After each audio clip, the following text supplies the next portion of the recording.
Hi everybody. In this lesson we want to look at how we can simplify some radical expressions. So what we're going to do is we're going to use the rule we learned earlier for multiplying two radicals together. If I have the nth root of a number times the nth root of another number, we know that we can combine those together as the nth root of the product. So we can put these under the same radical, at least as long as the indices are the same. So I can use that in reverse. If I have the nth root of a product, then I can break that up as the nth root of each individual factor, like this. All right, and I can use that to simplify radical expressions. For example, if I had the square root of 54, I might look on my the answer in the back of the book, or someone else might have another answer. We'd solved a problem and I got the square root of 54, and and yet somebody else got another answer and we thought they were different. So if I were to plug in the square root of 54 on my calculator, I get 7.348, and yet someone else got another answer. They thought it was supposed to be 3 times the square root of 6. But when you do those on your calculator, you notice that they're exactly the same number. And so that's really confusing, because at face value it doesn't seem that the square root of 54 and the 3 times the square root of 6 are the same number. And so we're going to see how they really are the same. If I think of 54 as being 9 times 6, and one thing about 9 is it's a perfect square. So if I break up this radical as the square root of 9 times the square root of 6, then I can take the square root of 9, that's 3, and I do get 3 times the square root of 6. And so we have a rule in math, so that we can all sort of talk about the same answer, that we're going to agree to never leave any perfect square factors under a square root, and we're going to break up, for example, 54 as 9 times 6. Now if I come over to the cube root of 54, something similar happens, and I'm going to want to simplify that as well. If I plug in my calculator the cube root of 54, you'll see that I get some number, 3.779. Again, this is the number. If I multiply it by itself 3 times, I'll get 54. And yet somebody else may get this answer, 3 times the cube root of 2, and those don't look to be the same at all, do they? And yet they are exactly the same value. Okay, and so again we have to simplify any cube root, but here I'm not looking for any factor of 54 that would be a perfect square like we did 9 over here. I have to look for a factor of 54 that would be a perfect cube.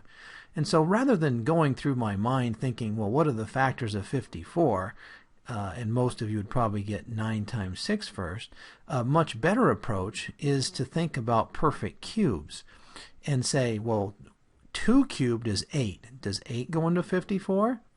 No, it doesn't. 8 times 7 would be 56, but 8 doesn't go into 54. And then try the next cube.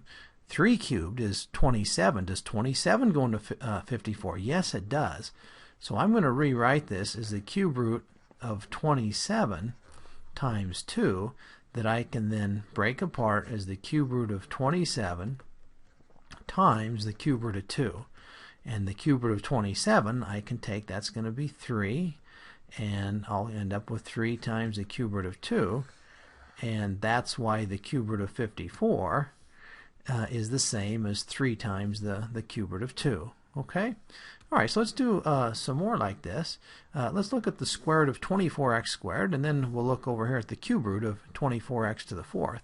So the square root of 24x squared, if I want to simplify this, the first thing I want to do is think about any perfect square factors that I can see in any of these factors under the radical here that we call the radicand. So 24, I want to say, well, the first square, 2 squared is 4. Does 4 go into there? And yes, it does. So I'm going to write 24 as 4 times 6. And I'm going to just put the 6 over here on the right a little off to the side here because I want all my perfect square factors on the left and anything that's not a perfect square factor on the right. So, and then I think of x squared. X squared is a perfect square itself. So I'm just going to write 24x squared as 4 times x squared times 6. And these two factors are both perfect squares. So right underneath this I can say, okay, the square root of 4 is 2. And then my I follows this down and I see the square root of 4 is 2. The square root of x squared is x. Well, almost x. I have to be a little careful there. Remember that the square root of x squared isn't exactly x unless x happens to be a positive number. Because if x was a negative number, like say negative 4, negative 3, when I squared it I'd get positive, and then when I took the square root it would still be positive. It wouldn't be your original negative x value. So I really should put absolute values around that. Okay, and then I'm left with the square root of 6 that's not a perfect square. So this would be my best answer for this one right here. And a lot of times the instructions in your homework will say to let x be a positive number, and if x is positive or at least non-negative, then you don't have to worry about the absolute values here. All right, let's do another one similar to this, but again it's the cube root. So again, in this case I don't want to think about the factors of 24 being 4 and 6 because 4 is a perfect square but it's not a perfect cube. So I want to think of this as the cube root of some factors of 24 that might be a perfect cube. So I say, well 2 cubed is 8. Yep, 8 is a factor of 24. So let's write this as 8 times 3 because 8's a perfect cube. And then x to the 4th, it also has a perfect cube factor. I can think of that as x cubed times x. All right, so now I have all my perfect cubes over here on the left, and I can take the cube root of 8 is 2. The cube root of x cubed is x. Don't have to worry about absolute values if it's an odd root. And then I'm left with the cube root of 3x, and this would be my answer to that problem. Okay, here's an example where we're told to assume that your x and y are greater than or equal to 0. So here I don't have to worry about absolute values. But I could just go ahead and simplify this as the square root of x to the 6th, which is a perfect square. Right, because it's x cubed times x cubed. And y to the 9th, I can write that as y to the 8th times y. Y to the 8th is also a perfect square. All right, so the square root of x to the 6th is x cubed. The square root of y to the 8th is y to the 4th. And then I'm left with the square root of y. All right. Okay, let's move over here to this one. Suppose I had the 5th root of a to the 6th, b to the 14th, c to the 18th. So now I want to find any perfect fifth powers. So let's rewrite this as the 5th root of a to the 5th with an a left over. And then I'm sort of thinking, well, how many times is 5 going to 14? Well, it goes 2 times, right?